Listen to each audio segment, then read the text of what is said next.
Today I'm going to be exposing 5 renovations that over time have actually proven to destroy resale value. Let's get started. Let's start with one of the most common upgrades that I see mature homeowners make. Ripping out an old, clunky bathroom and replacing it with a gorgeous, zero threshold luxury walk-in shower. It makes complete sense for safety, comfort, and accessibility as we start to age in a home. But here's the massive financial trap that you need to be aware of. If it's the only bathtub in your home, you have just severely damaged your resale value. Think about who is going to buy your home if you ever decide to downsize. In most suburban markets, it's going to be a young, growing family or a first-time home buyer. And what do you think families have? Toddlers, babies, and pets. And trying to wash a 2-year-old or a golden retriever in a glass walk-in shower is an absolute nightmare. The moment a young family sees a house without a bathtub on Zillow, you better believe that they're going to click next and move on to the next house. You haven't just limited your buyer pool, you've effectively cut it in half. So if you want to build a walk-in shower, that's fine, but be sure to do it in a place that makes sense. Don't just eliminate the tub that you have. Put it in like your master suite if that's what you want. But make sure that you keep that tub because it's going to preserve the equity in your house for future home buyers in the future. Let's now talk about that office renovation or that dream closet that we've been dreaming about as soon as the kids move out, and we do this by eliminating one of the bedrooms in the house. It's incredibly tempting when kids move out to take out one of those smaller spare bedrooms, knock down a wall, and put in a massive custom floor-to-ceiling built-in shelving, desk, or wardrobe racks. It looks amazing and it feels like you're embracing a more well-organized, simpler lifestyle. But here's how the real estate algorithm and appraisers are actually going to look at your property. They don't care how beautiful the custom woodwork is. Appraisers are going to value your property based on raw data in your market, specifically bedroom count. The moment you remove a closet or permanently alter a bedroom's layout so it can no longer function as a sleeping space, your 3-bedroom home legally becomes a 2-bedroom house on the MLS, and you are now competing in a completely different bracket. Zillow's historical research actually shows homes marked with walk-in closets that were created by sacrificing a bedroom actually decrease the home's value. Let's check it out.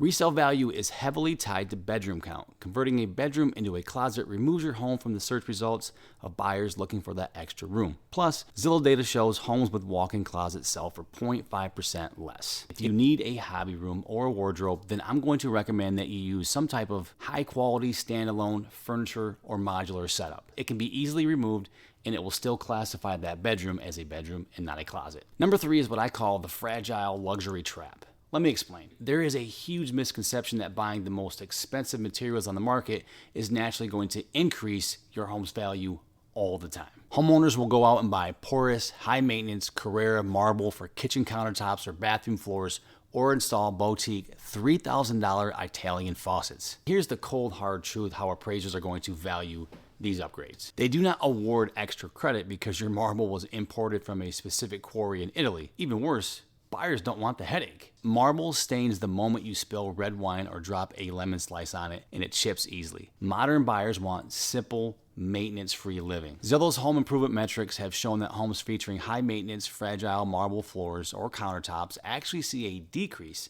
in their final sale price of nearly 2% compared to homes with highly durable, modern quartz or luxury vinyl tile.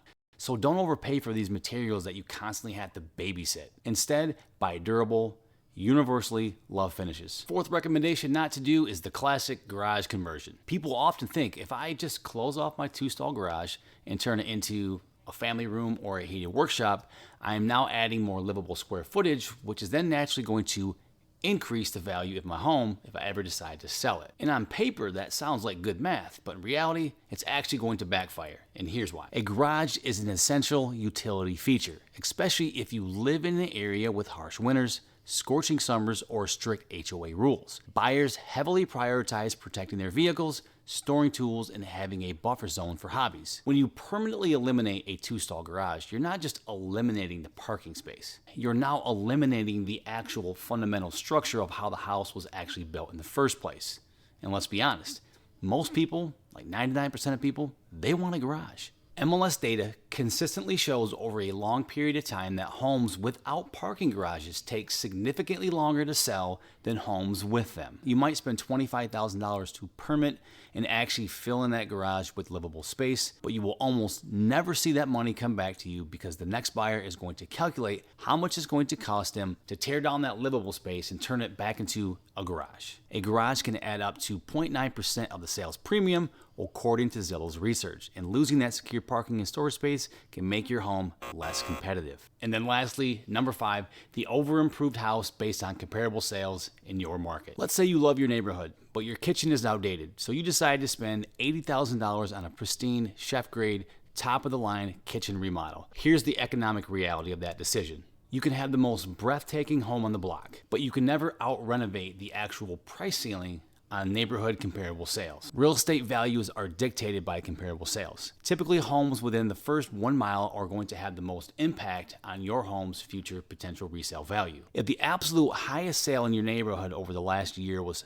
$350,000, then spending $100,000 to renovate one project isn't going to make your house worth $450,000. You see, what most people don't understand, the neighborhood is either going to bring the value of your home down or it's going to raise the value up. According to Zonda's cost versus value data, upscale kitchen remodels are sometimes some of the worst investments that homeowners can actually make. Check it out. Upscale major kitchen remodels typically yield a national average return on investment of about 32% to 38% of what they actually put into it. By comparison, more targeted minor kitchen remodels offer a significantly stronger ROI, typically recouping 86 to over 113% of their total costs. If you are inclined to make some renovations to your home, what I would do is I would just look at the median sales price of particular homes in your neighborhood, assess them, and then make a decision as to whether or not the high-end upgrade is going to make sense financially. Now listen, if you're planning on being in that home forever and you don't really care, then none of this really makes any sense. However,